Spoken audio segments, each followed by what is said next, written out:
Putu-putuku sing tak tresnani, ing urip iki ana loro perkara sing kudu kok ugemi, yaiku adab lan ilmu.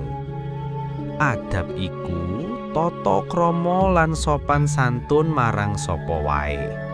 Dene ilmu iku kawruh kang dadi pepadang ing urip. Wong sing duwe adab apik bakal diajeni lan ditresnani, amarga bisa njaga laku lan tembunge. Aja nganti dadi wong pinter nanging ora duwe unggah-ungguh.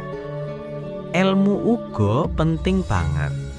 Kanthi ilmu, awakmu bisa mbedakake sing bener lan salah.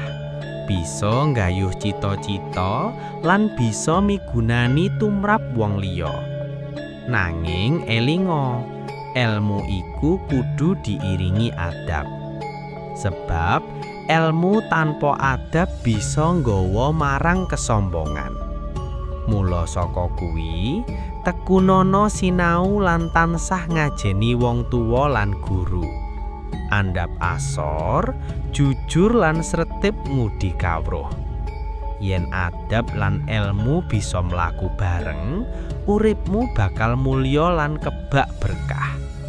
Muga pitutur iki bisa dadi pepadang lan pedoman ing lakumu saben dina.